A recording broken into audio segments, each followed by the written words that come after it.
Good morning, beautiful Libra light readings. It is our 2-year birthday today, and happy birthday, happy anniversary. I wasn't sure which one to say more. It's more like anniversary, but it was created on March 17th. And so I wanted to wish all of you a happy day. I do want to get a cake just for later on love readings. I do want to get a cake so that we could go live. Hopefully the feed will not trip. Oh my goodness. A couple of years ago, I did a live. I believe it was like Sagittarius's synastry with Libra. I think it was that video. And it cut off at some point. It was like a really, really weird video where the chat room was popping and everybody had to leave because the feed was so bad. But I wanted to wish you a happy birthday. Before we get started, I do have a fun fact before we get into the love reading, which is what they really want to say. There's going to be a couple video drops. Yesterday, I fell ill with my voice, so I couldn't return. But you can't speak, so you can't do a video. There's a weird circumstance that I've been feeling lately with Aries, like not only being on the same axis as Aries, but me personally as a Libra. I know something was speaking to me, but I wasn't sure. So after I did some research and rummaging through old papers with the help of my dad, who's also a Libra, I was wondering why I was feeling the energy more heavy than I think a typical person would. I thought it was just reading for the channel, in fact. But what happens, or what's going on, is the day of the lunar eclipse in Libra, in our sign. It's actually my mom's birthday. She passed away many, many years ago. So I was wondering why I felt it. And Aries and Libra are known to be the signs that are most compatible. And being that my dad had fallen in love with an Aries, I thought that was something that I should share with you guys, being that I read for this channel and our lunar eclipse lines up on that day. And the energy was just so felt. I was wondering what was going on because I was more emotional than typical. I'm usually a Libra who's really quiet and I'm shy. So I thought that was really funny that it was in tandem. And it actually ended up to be her American birthday because my mom was actually born in Spain. So I wanted to share that with you. I just thought it was a cool notation that it's going to be in our sign. And she actually named me Arian because of the Aries sign. So I just thought that was really cool and trying to connect the dots. And I'm thinking that your revelation will have something to deal with that coming up. I just wanted to share that for our birthday celebrations. We will cut a cake later, or a cupcake maybe. Let's get started with your reading. This is going to be for the current love story. So let's get charged up. I do want to use a romance oracle. Let me just put them in front of me as we vibe for the morning. This is going to be your shorter love spread, but very complete. Welcome back to the channel. I hope that you're doing absolutely fantabulous. And we're going to do one more shuffle. For the content today of the love reading, and this was blessed in the kitchen, so it's nice and spicy for you. We are going to do mystical moments. Can I get the initial feelings? Starting off on the morning, turnovers only, please. Thank you. 9 of Pentacles and, oh my goodness, the Emperor card. Only 2. 9 of Pentacles and the Emperor. We have Aries in one card. Very, very definite. There could be an Emperor around you, okay? And the 9 of Pentacles looks like a divine feminine who's on her own, wearing some bright yellow there. She could be choosing to glow, glowing up her life, right? Other factors too, like this person could be really concentrated on what her future looks like. She's there with a little friend. If you look in the mystical moment, she has a bluebird of some kind. Bluebirds are really, really big on this channel. We've spotted them. Bottom of the deck is the Chariot. Okay, you could be dealing with Cancer, or you have relationships to Cancerians, or it's in your chart. Let's keep going. 3 of Wands is expansion. You see her long hair there. Almost like what I get from the 9 of Pentacles and the 3 of Wands female is that it's the same person. So they're very focused on expansion. This person has an imagination at this time. Very whimsical. Again, it's like you're the connector. You could be so spiritual, Libran female. And I feel like this message is for the girls on the channel to start off. The guys, you would be an Emperor, okay? Or whichever one you're taking more place with, right? So the 3 of Wands, this person is so ready to expand, whether that be their family, whether this take trips. Some of you are getting into electronics or maybe something very technical where you're needed or your skills are needed. The Three of Wands is just expanding outward, and you see the ocean blithely in the background. So travel could be indicated with the Three of Wands. Some of you are like even traveling with your thoughts, getting creative is another way to put that. And the Nine of Pentacles is the earner card. Because when we see a Pentacles come out for the self, it means that we're basking in that, right? Nine of Pentacles with the yellow. The earrings could be a thing. Maybe you like chandelier type of stuff, or ornate things that fall very, very long on your face, Libras. Or it could remind you of an ancestor that used to wear things like that. And you see the fruits are atop her head. So abundance big time in your first reading here. There's a connection to the Chariot. Someone has movement in our story and they're building up the courage is what I hear here. Building the courage to get to you. I think the Emperor's mode of travel is actually this Chariot, bringing information to you, or at least trying to connect on some level. This person wants the movement, okay? So we have our stable person, and then we got the action. I'm going to put that in a certain way here so I can see the story a particular way. Let's go back to the tarot deck. So we have like 70, my math is so bad. We have 75 left in the tarot deck. So let's see how it wants to speak to us. What are the next few steps? Can I get 2 cards for the next few steps? We have a lot. I let them fall. That's what you do. We have the Ten of Swords. Yeah, somebody feels like they have to move on after some type of hurt or betrayal. The Ten of Swords, wildly known in definition, is that somebody here feels hurt from something that happened.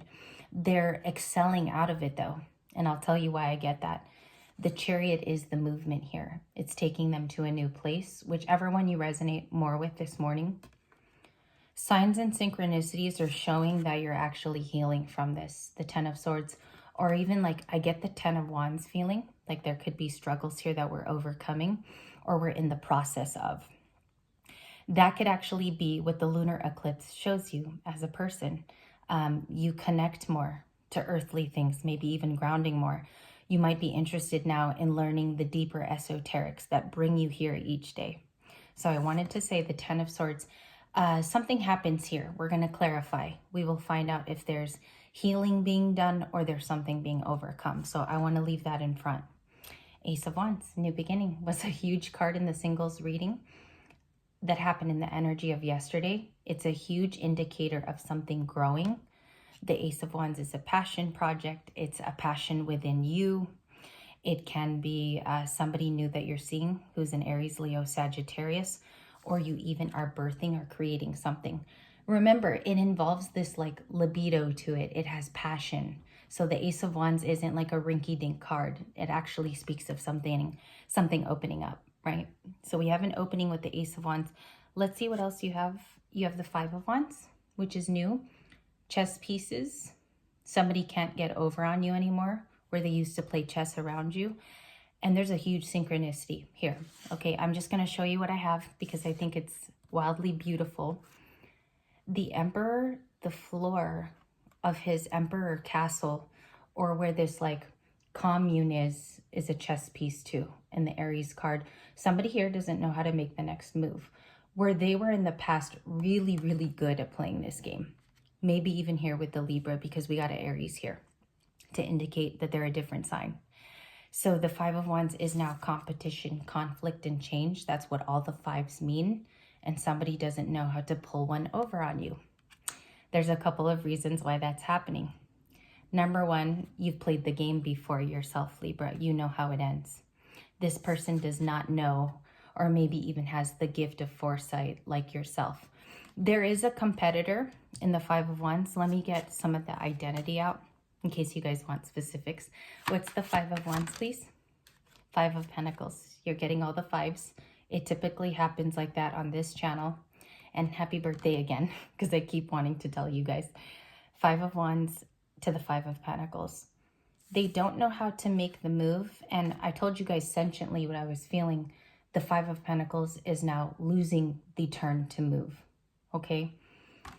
It's loss. It's also very challenging for this person because as you've been getting one over on them. Libras, this person doesn't know how to take the next steps. I also think, because this is a love reading, they also think that there's competition with the Five of Wands. It's a lot harder to get to you because of something that they did. If they hadn't done the Ten of Swords, they wouldn't need to be fast and speedy. Okay, things would be relaxed. That's kind of how I'm seeing it. So the next moves are critical for this person that you're dealing with. Critical. Five of Pentacles, please. Thank you. Six of Swords, which is healing. Healing and effort. King of Wands. Ten of Cups. A King of Wands views you as a place to be happy in. Okay, they find comfort in the Ten of Cups that you supply. In a relationship, also in a loving and caring sense, the King of Wands in the past knew how to play chess. It's all here. You can't make these cards up. You cannot. Even on shuffle, this person knew how to play the game. That's why they were a King of Wands. Full of desire, full of physical attraction, but they had nothing stable to bring you other than playing this Five of Wands. Okay? We also have Six of Swords. They became softer. If you notice the tone from being highly competitive, someone's getting to be a softie in the Six of Swords. So I want to find out what your conclusion is. We have a Knight of Swords reversed. That's how it came in on the table. Someone wants to come rushing in. There's something stopping them. Knight of Swords reversed is not coming in with so much impulse and so much revving. There's a stop being put to that Knight of Swords. Let's check it out. Let me half the deck here. And actually, let me do a table shuffle for this conclusion. How does this actually end for this person trying to connect with a Libra? Ten of Swords also could be what you endured because it's air. So this is everything that you took and took and took. There's lots of Cancerian. There's also another Libra. There's an Aries, Leo, Sagittarius, and then you got more air at the end here. So it pretty much covers the whole zodiac. Five of Wands is also Aries, Leo, Sagittarius, fire, and those could be the major players in the majority here. What's the conclusion? What's the rightful conclusion? Eight of Cups, and it was sideways like this.